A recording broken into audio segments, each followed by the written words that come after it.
Hello. Welcome to all as we gather for the fourth time this semester on the occasion of the University of Richmond 2010 Tocqueville Seminars Lecture Series. Let me remind you, you've heard this before, but that the series is one of the many events taking place under the umbrella of the Tocqueville Seminars, a 3-year-long project to internationalize the study and teaching of American history and culture at the University of Richmond and its partner institutions. The project is made possible by a generous presidential grant from the Andrew T. Mellon Foundation. The presidential here stands for the president of the University of Richmond, Ed Ayers, who inspired and shepherded our grant application through the entire process to its ultimate success. It's my honor and pleasure to express thanks on behalf of my colleagues and the project participants to President Ayers, who is with us today. Thank you.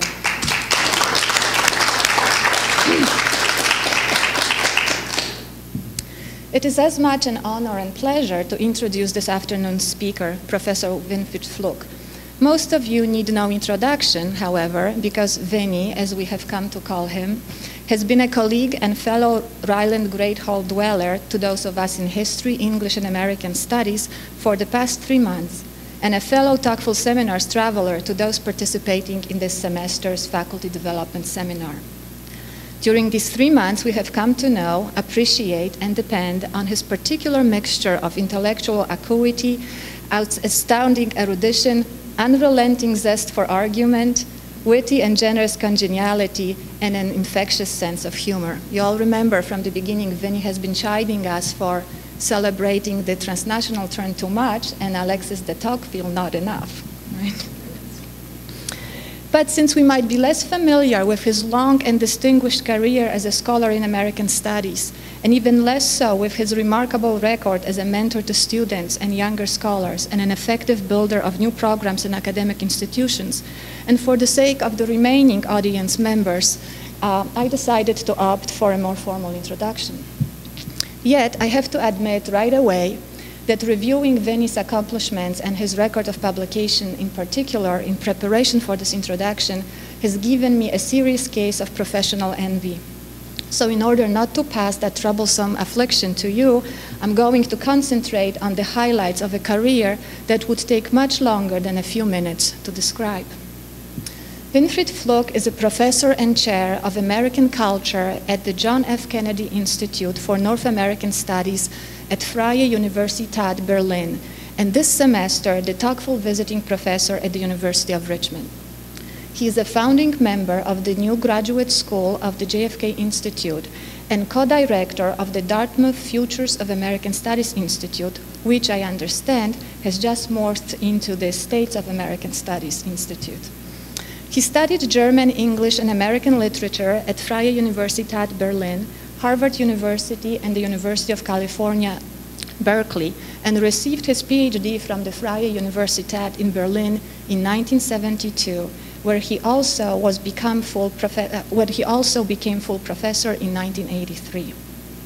Since its early beginnings, Professor Fluck's career has been decidedly transnational, with visiting fellowships, professorships, and academic appointments on both sides of the Atlantic, which he crossed nearly 40 times in as many years, to teach and conduct research at Harvard, Yale, Princeton, Dartmouth, University of California, Irvine, National Humanities Centers in North Carolina, as well as at the University of Constance in Germany, the Universidad Autónoma in Barcelona, Freie Universität in Berlin, the Advanced Studies Center of the Rockefeller Foundation in Bellagio, Italy, and the International Center for Cultural Studies in Vienna.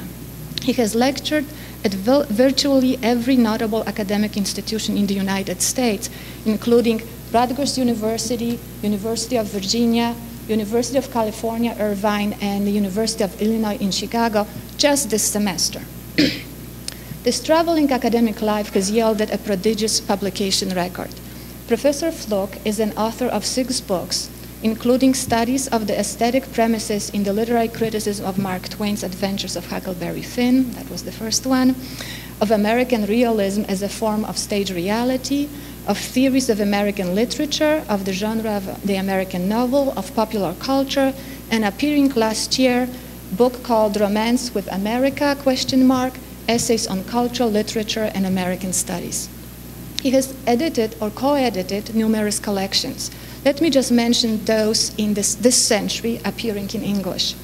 German American Literature, all with question marks, New Directions in German American Studies with Werner Sollers, Theories of American Culture, Theories of American Studies with Thomas Clavius, Transnational American Studies with Stefan Brandt and Ingrid Thaler, and with Werner Sollers again, a special issue of Comparative American Studies on Violence and Human Dignity. And he's an author of nearly countless essays. Just to give you a sense of the volume, I counted 7 titles in 2009. Essays on American Literature, Literary History, and American Studies, and its transnational turn in particular. Most recently, and with most pertinence to our work this semester, American Literary History and the Romance with America, Playing Indian, Aesthetic Experience, Recognition, Identity, Constructing America, Theories of American Culture After the Transnational Turn, and American Studies in Germany.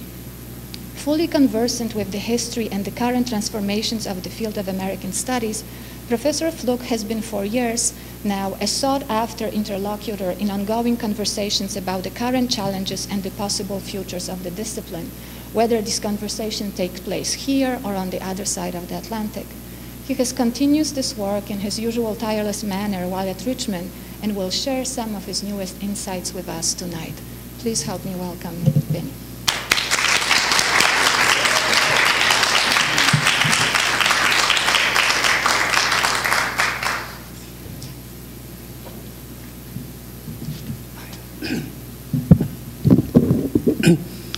Well, thank you, Monica, for this wonderful introduction. It was marvelous. And it fits into the general picture I've got of you as a very hospitable person. Monica was, in her soft-spoken manner that hides a lot of determination, was the person who talked me into this. And I have never regretted it. It has been a wonderful experience to come here. My wife and I, we have enjoyed the great hospitality here at the University of Richmond. We have enjoyed the university as such. It's certainly an up-and-coming and very well-run place, and I would have said this even if Ed Ayers would not have been here. In fact, Monica mentioned that I have been traveling a lot and giving a lot of lectures in places like California, Chicago, etc., and no matter whether the intellectual payoff will be great of my visit here, but there certainly will be a public relations payoff because I've sung the praises of the University of Richmond wherever I went this semester. I have also appreciated the seminar I have at the moment. Some of my students are here today. They have been wonderful in accepting my Germanic approach to American studies. And my special thanks go to the faculty seminar that I have participated in. This is a wonderful experience personally because there's so much collegiality and hospitality, but also intellectually because there are 11 disciplines all coming together trying to think about possibilities of transnational perspective in new courses. I really think you have something going here in that form of interdisciplinary cooperation, and I hope, I want to suggest to you that you keep on thinking about how that can be continued and can be perhaps even institutionalized. It's certainly something that not many American studies programs in the US can offer at present. So in view of all of this, I only have 2 short suggestions for still improving the whole program further. One is a simple question. If Alexis de Tocqueville, as we all knew, had 9 months to travel in the US, why is the Tocqueville visiting professor only coming for 4 months? I would be willing to extend and second this proposal. We could quote Mark Twain on this point. I strongly support this suggestion since I made it myself. So that's the first point. The second point, also in that direction, One of my theories about Tocqueville's Democracy in America, I just mentioned that before, is that I think this book would never have found so much positive response if the name of the author would have been different. Imagine he would have been called Eric Schultz. Democracy in America would have no glamour, no nobility to it. This French dimension gives it a special appeal. So shouldn't you think about the possibility of the Tocqueville visiting professor to acquire a French name for the time of the tenure here? I'm thinking of something like Alexis Winfried du Château de Fluck. That would certainly be a major attraction. If you're ever in a situation that you want to flatter a German, for whatever reason, just tell him or her, "You look French to me," then that will work undoubtedly. Probably. Okay, now to the serious, much shorter part of my contribution.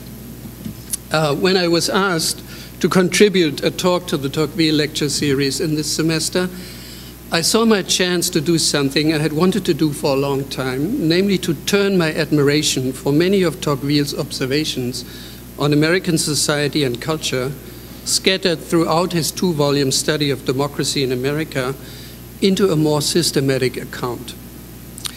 Perhaps my admiration has something to do with the fact that Tocqueville was a rather belated discovery for me, although Democracy in America has often been called the best book ever written about the United States.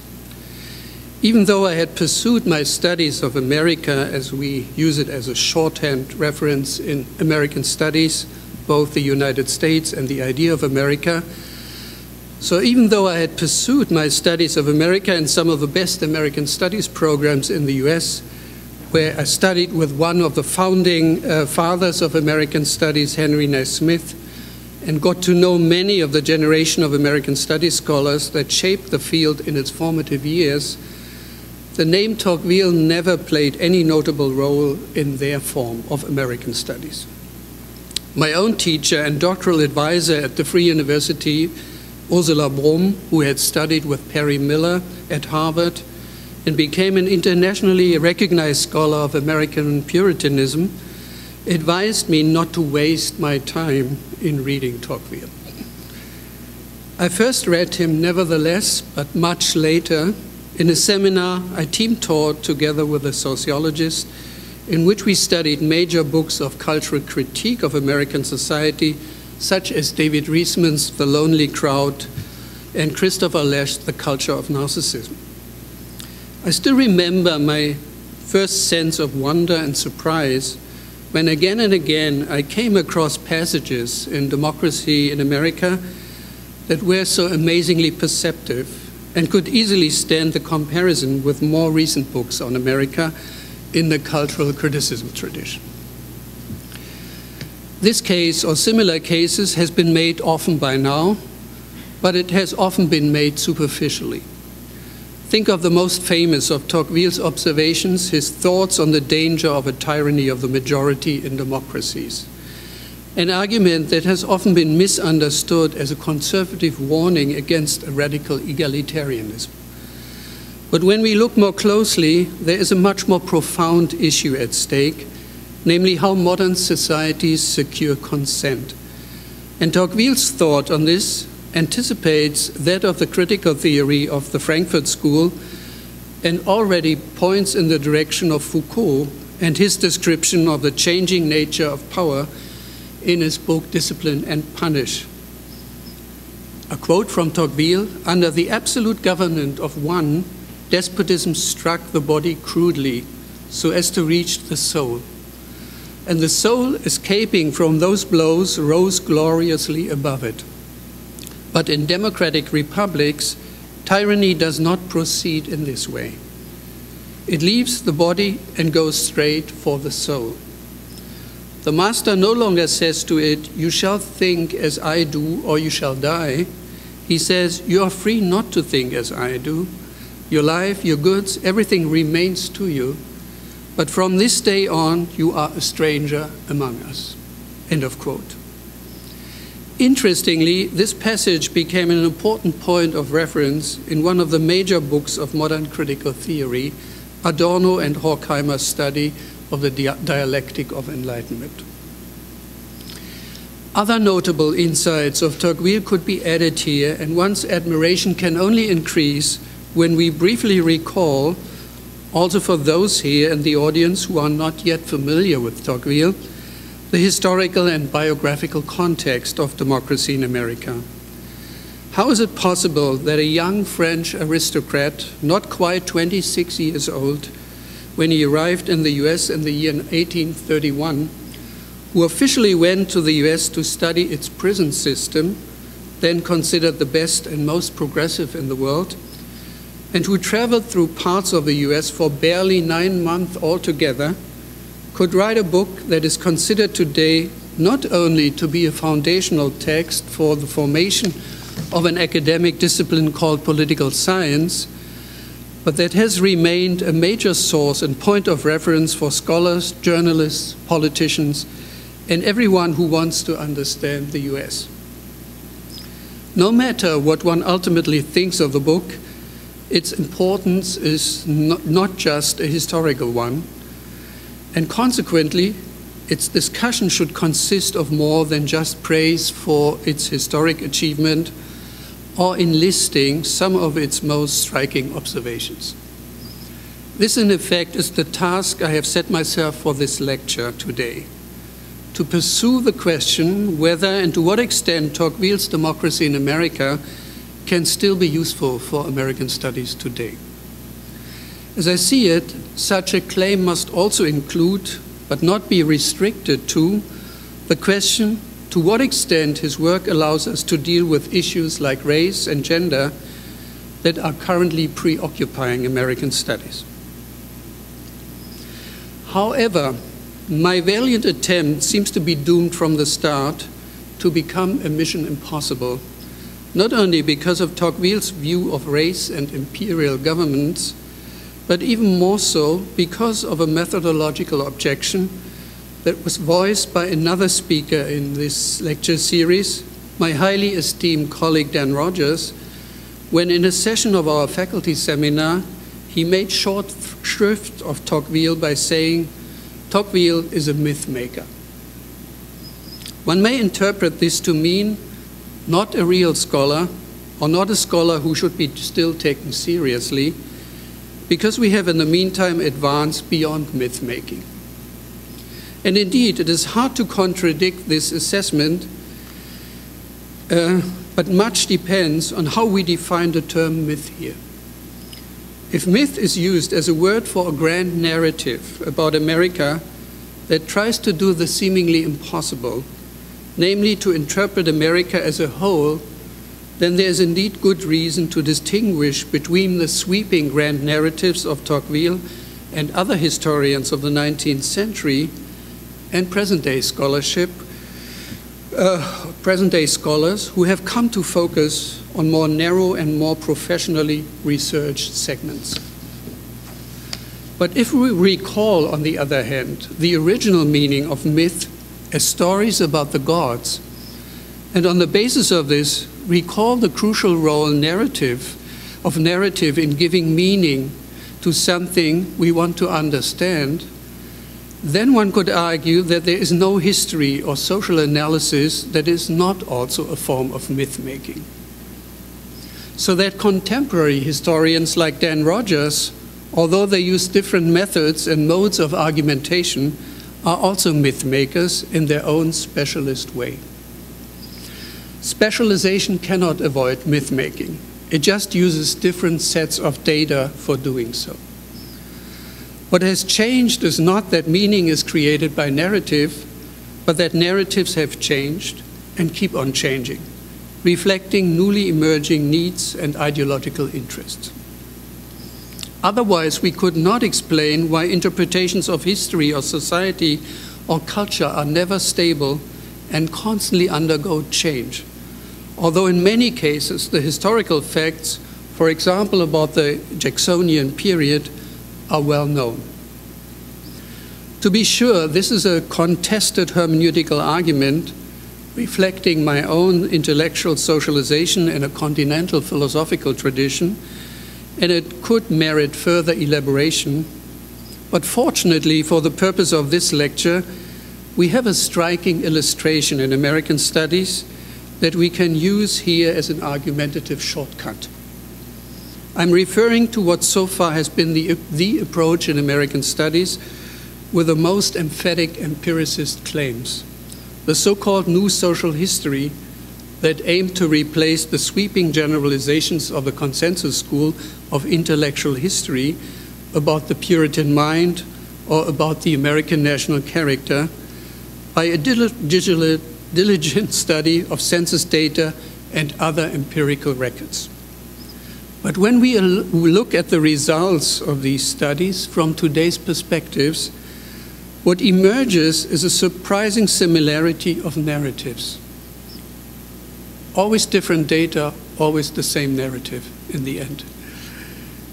No matter what the different empirical sets of data were, the results were almost always the same, namely a social movement-inspired tale about the resilience of the seemingly dispossessed groups, drawing sustenance for their successful resistance from the persistence and resiliency of traditional cultures, which are considered sometimes richer and more complex than those of the overlords.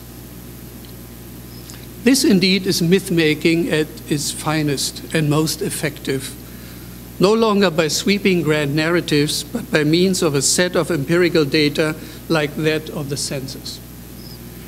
As I have argued in our faculty seminar, the current transnational turn in American studies is, in the final analysis, another one of these more recent forms of myth-making, although it also presents itself as an approach that is closer to the facts than prior interpretations.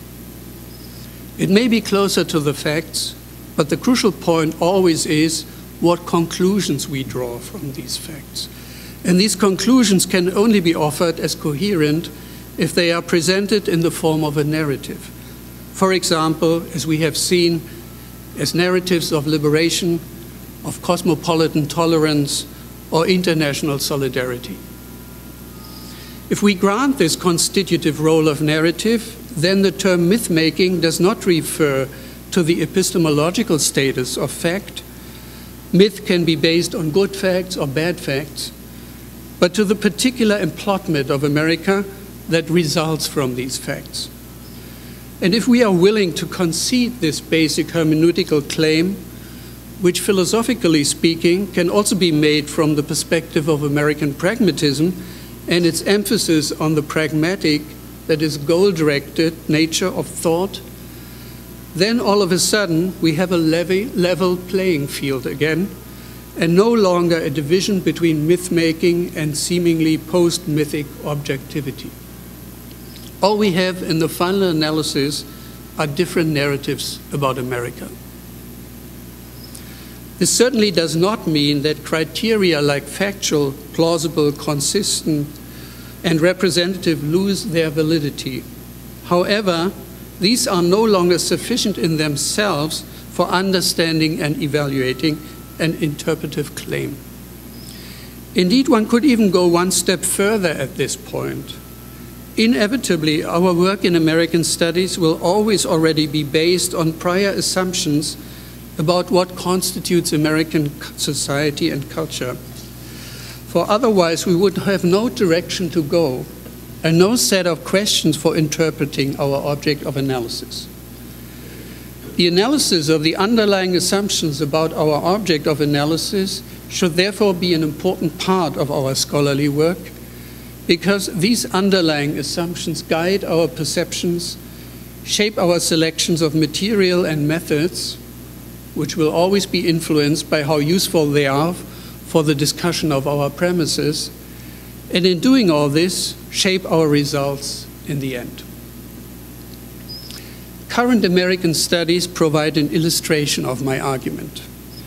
On the surface, they provide an often dazzling array of highly original interpretations. If one would accept each and every one of them at face value, one would be hopelessly lost and drown in an Ivy League sea of originality. Tocqueville, by the way, has a wonderful quote on this too. As you know, he has a quote on almost everything in life, when he says, "If the human mind undertook to examine and judge individually all the particular cases that strike it, it would soon be lost in the midst of the immensity of detail and would no longer see anything." End of quote. However, if we look more closely at current American studies, we can see that almost all of these original claims are made in the context of two narratives that dominate the field almost completely at the present time. Both define themselves against American exceptionalism, but go in different directions in doing so. As a result, we encounter two entirely different Americas. One is the multicultural America of the new social movements, in which diversity has become the key term. Often there is still a lurking exceptionalism here. To be sure, America has not yet lived up to its promises of equality, but if it would, and when it will, then groups long subjected to exclusion and discrimination can finally also live the American dream. That's the underlying criterion of justice that I think this approach applies. The way to get there is actually not that hard, since this approach is based on a theory of subject formation by recognition, a politics of recognition, as it has been formulated by the philosopher Charles Taylor, for example, could do the job. Since our identity is dependent on recognition in that argument, non-recognition can inflict harm by making the oppressed internalize a picture of their own inferiority. American studies can be of help here by dealing with minority experiences and by a cultural politics of difference that celebrates flexible intersectional identities as they are generated in border zones, intercultural and transnational spaces. In the final analysis, this line of argument continues to pursue an approach in which the analysis of American society and culture is still guided by specifically American ideals and a specific American promise, albeit now much more inclusively defined. By reaffirming America as a multicultural model for the rest of the world, as Randolph Bourne was the first to do in his seminal essay on transnational America, diversity makes it possible to engage in a new romance with America. The America presented by the so-called New Americanists, on the other hand, is diametrically opposed to this romance. It is an America driven by ill-disguised imperial ambitions, a shadow government in the form of a national security state, and the establishment of a permanent state of exception, beginning with slavery and now justified by a war on terror. Theories of the state of exception that have been developed in the analysis of fascism have therefore had a comeback in this approach, often in an attempt to criticize the politics of the Bush administration, but by no means restricted to it. On the contrary, the difficulties the Obama administration has in closing Guantanamo or in ending the war in Iraq and Afghanistan reveals to the New Americanists to what extent the American system has become dependent on a state of exception. Not only do the political and military elites need the state of exception for their own self-legitimation, but the American nation-state has also created subjects that have a strong psychic and emotional involvement in a strong American nation-state. The theory of America as a state of exception therefore comes with a theory of subject formation by means of interpellation, in order to explain why Americans are going along with all of this. The perspectives of the so-called New Americanists and critical race and gender studies converge here, because racism and racialization, homophobia and heterosexism are considered important elements of these forms of subject formation. Transnationalism is welcome because it can suggest subject positions outside of the nation state. As Donald Pease, the perhaps most prominent proponent of this approach, puts it, quote, "Scholars in transnational American studies deployed their research projects to advocate rights for immigrants, refugees, and minoritized and stateless peoples who had formerly been denied them." End of quote. Now, what happens if we put Tocquevilles America in the place of these currently prevailing American studies versions, and his Democracy in America becomes our starting point and theoretical frame? What would Tocquevilles American Studies look like? Such a mental experiment faces two difficulties right away. Tocqueville, in focusing on democracy in America, may have a different theory of the American political system, but from the point of view of current American studies, this theory is naive. Moreover, and perhaps even more damning in the current intellectual climate in the US, although he talks about cultural consequences of the new social state called democracy, he never seems to address questions of identity and subject formation. The whole problem can be highlighted by recalling the famous first sentence of Democracy in America, in which Tocqueville appears to equate American democracy naively with equality. And I quote, that's the very first sentence of the whole book, the 2 volumes, the 600 pages. "No novelty in the United States struck me more vividly during my stay there than the equality of conditions. It was easy to see the immense influence of this basic fact on the whole course of society."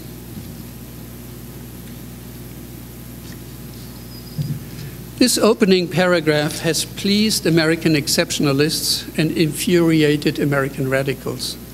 For how could he be so blind to overlook the stark contrasts in income and property distribution that were already in place in the Jacksonian period? But although Tocqueville speaks of equality of conditions, the key point for him in using the term equality is neither an economic or social one, but one of equality of rank. In societies of rank, the conditions for recognition are institutionalized in a priori regimes of recognition. Everybody belongs to a particular social class or group and knows what he or she is worth. In contrast, in democracies, nobody can claim to be better by prerogatives of birth or rank than anybody else. But this liberation comes at a price.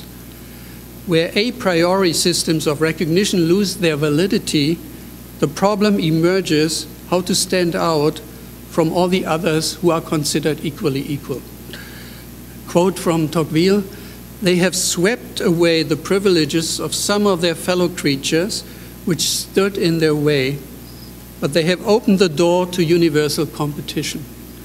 The barrier has changed its shape rather than its position. When men are nearly alike and all follow the same track, it is very difficult for any one individual to walk quick and cleave a way through the dense throng which surrounds and presses them." End of quote. Since rank is no longer accepted as measure of the worth of a person, the individual is forced to take it upon herself to demonstrate her worth to others, because nobody else will do it for her. This must be especially true in a society of immigrants characterized by great cultural diversity and developing under conditions of great mobility, because this mobility will increase the frequency of encounters with strangers and creates a need on the side of the individual to develop commonly understandable forms of self-presentation. And the challenge is further enhanced because the individual can never be sure whether she is actually looking for recognition in the right places, since the possible sources and sites of recognition have multiplied, reflecting the functional differentiation of different spheres of action. in modern societies. Two consequences are notable here. One is a race for recognition that explains not only the restless individualism Tocqueville describes as a particular feature of American democracy, and Marshall Berman, in following Karl Marx's description of modernity in the Communist Manifesto, has characterized as a feature of modernity in general. It also provides an explanation for the growing role of performance and performativity in modern societies, because these provide means of self-representation and self-definition. And there's still another consequence. When class is no longer a stable marker of worth within the status order, other markers of distinction, such as race and gender, will take the place of class. Although Tocqueville, like Hegel by the way, tries to solve the challenge of race by relegating it to a kind of appendix, he nevertheless provides a theoretical frame that can explain the crucial role race and racialization play in American society. Only he explains this role differently, not by racism or by interpellation, but by the need for difference and distinction created by an egalitarian ideology. Tocqueville then has a theory of identity formation based on the idea of recognition. Recognition has, of course, become a key term in contemporary philosophy, sociology, and cultural studies. And to understand the far-reaching implications of Tocqueville's contribution to this discussion, let us compare his concept of recognition with a multicultural one presented by Charles Taylor. As we recall, for Taylor, a politics of equal recognition is needed so that ethnic difference can be fully acknowledged as equally worthy. In this argument, identity is something that is already there, it's already in place, and has to be recognized as such. Recognition means to have one's difference acknowledged and respected as distinctive, which means not only that the individual is defined by group affiliation, but also that the group affiliation is the crucial determinant of identity. Full equal recognition of one's own dignity by another person or by social institutions appear to constitute a full identity. For Taylor's politics of recognition, equality is the final goal then. For Tocqueville, ironically enough, it remains the ideological starting point that creates a strong need for all members of society to emphasize their difference, that is, in order to depart from equality. Paradoxically, the claim of equality produces a need for distinction, and the promise of equality and the need for distinction constantly get into each other's way. These are contradictory impulses in any democracy, and I think also especially in American democracy. We talked about that today in class. Taylor's equal recognition would thus merely create the conditions from which Tocqueville, on the other hand, takes his point of departure. For him, the search for recognition can never be fully satisfied because we can never have enough of it. The search for recognition is therefore interminable. It is always in process and inherently unstable because it leads to ever new asymmetrical relations, as Hegel was the first to point out in his description of the master-slave relationship.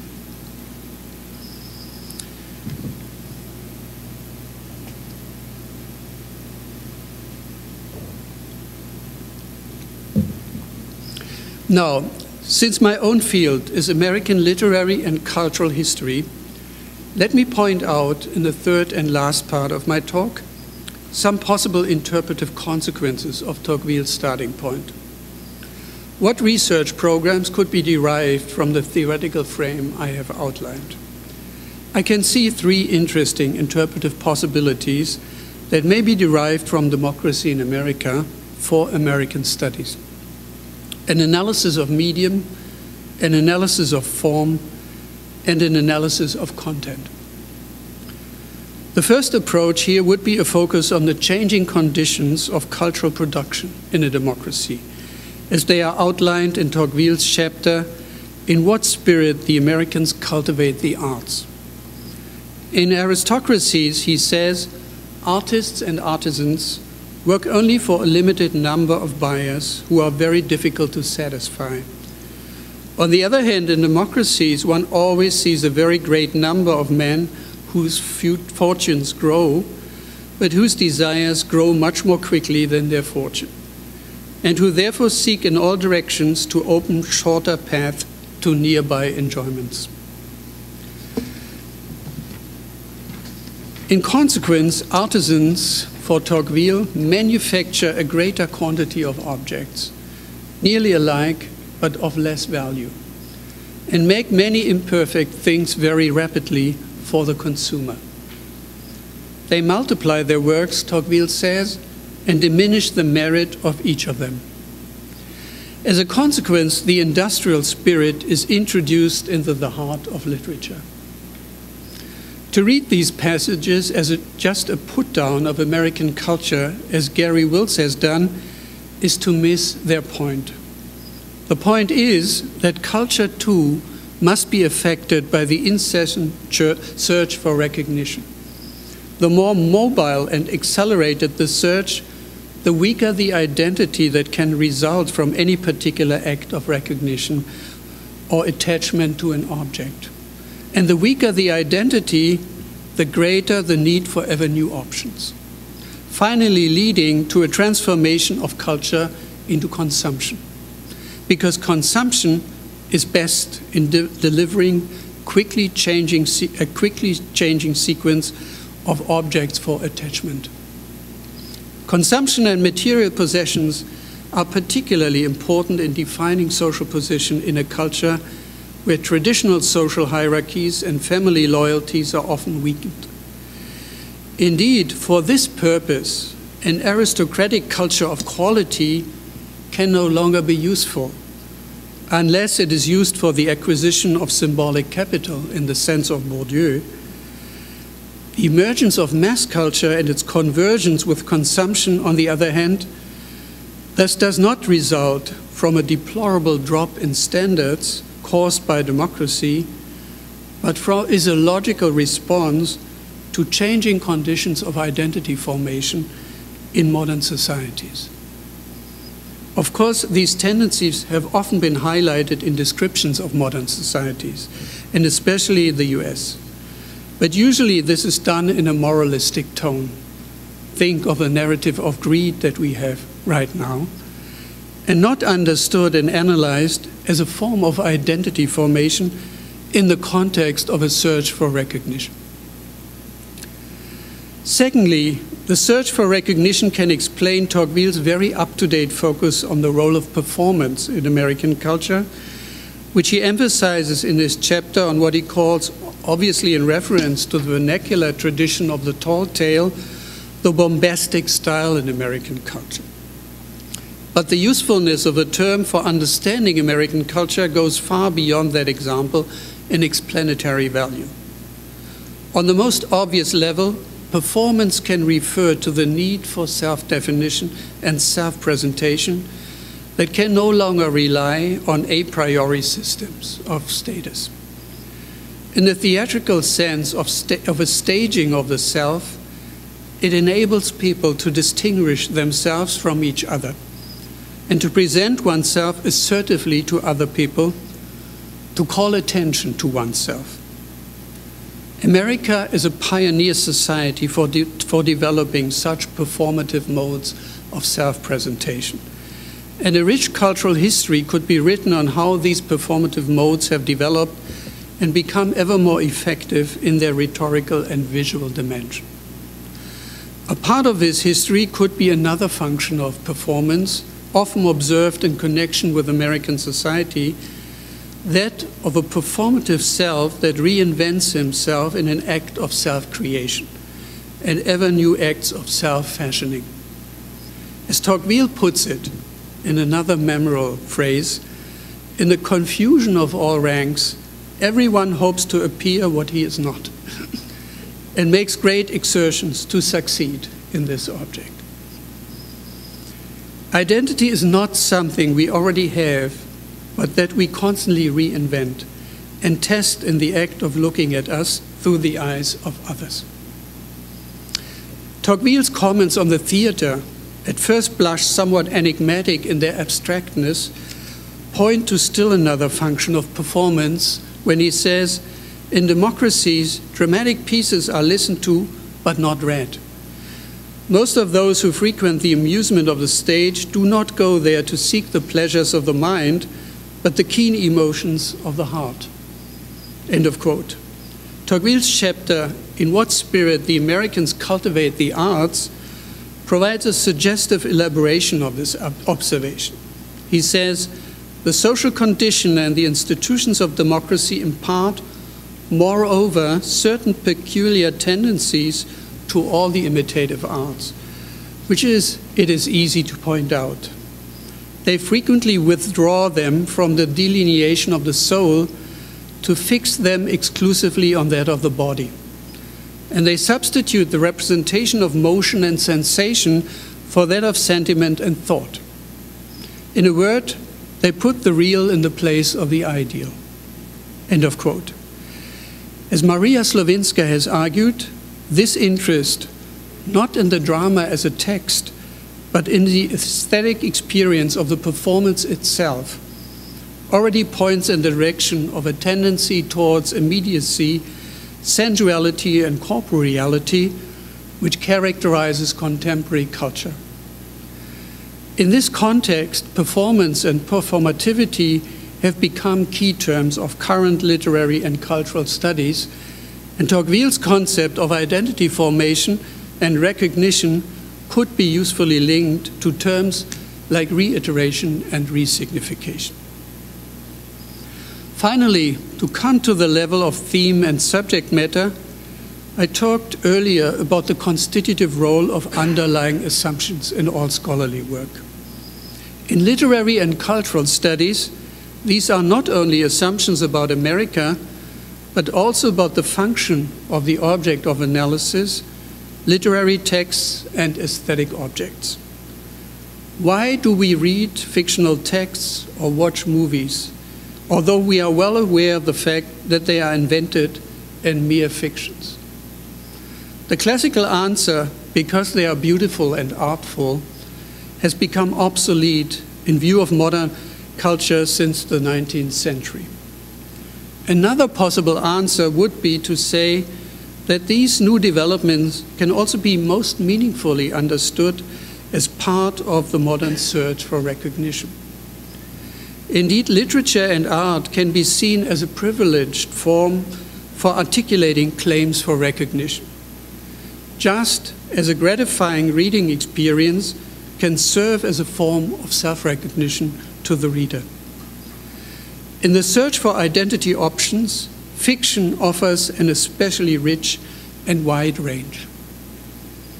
And this claim may become more plausible if we look at the themes, the meanings of genres and plot patterns of fictional texts from the perspective of a search for recognition.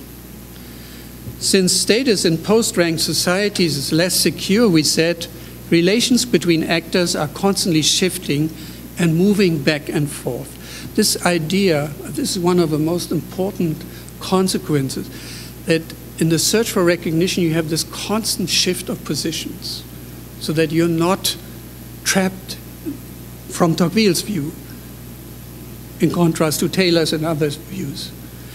And if that is the case, if you have a constant struggle for positioning in a culture, then culture becomes newly interesting as sort of a drama of staging that positioning in ever new forms. I once had an interpretation of one scene in Citizen Kane by Orson Welles where people, like on a stage, act among each other, and you can see in the shifting positions they take in the frame how that drama is acted out. So between actors that are constantly shifting and moving back and forth, manifesting themselves in renewed struggles over claims, and these are now important terms, over claims for superiority and inferiority. In fact, by far the majority of fictional texts take their point of departure from such constellations of superiority and inferiority. And as a rule, their main project consists in transforming perceived inferiority into superiority, or revealing it to really be superiority in the first place. The archetypal stories of male and female socialization, the Cinderella story and the adventure story, illustrate the point, as does the story of David versus Goliath, probably the narrative pattern employed most often in Western culture. These narratives are told again and again and come in different genres, shapes, and sizes. But their common theme, in effect, I think, a foundational theme of all fiction, and their main basis of gratification, remains the symbolic transformation of worthlessness into worth, of inferiority into superiority, of powerlessness into power. In short, an exemplary act of recognition. I also think that the history of American minorities could be fruitfully rewritten from this perspective, because it consists, after all, in its major thrust in a fight against assumptions of inferiority, a fight that has its own interesting cultural history, from the sentimental mode to racial uplift, from the artistic cosmopolitanism of the Harlem Renaissance to the angry nationalism of the Black Arts movement. Tocquevilles American Studies, then, are not excluding race or gender, but may put them in a different interpretive context. On the other hand, they do not restrict American studies to these issues, as do American studies in the US at the present time, but redirect our attention to elements like popular culture and consumerism, performance, and the role of fiction. It opens up the possibility of a cultural history of changing definitions of superiority and inferiority, and the constant changes in position in search for recognition that characterizes modern cultures.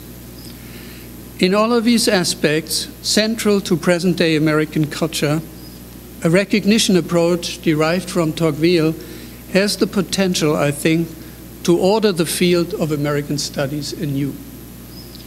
As I have argued in a different context, a transnational perspective in pursuing such or other research programs would be welcome in this context. It can only enrich the analysis, if, that is, it does not become a project for its own sake. In this case, we would be back to the transnational narratives I mentioned earlier. But the whole point of my talk was, of course, to engage in a bit of myth-making of my own. Thank you.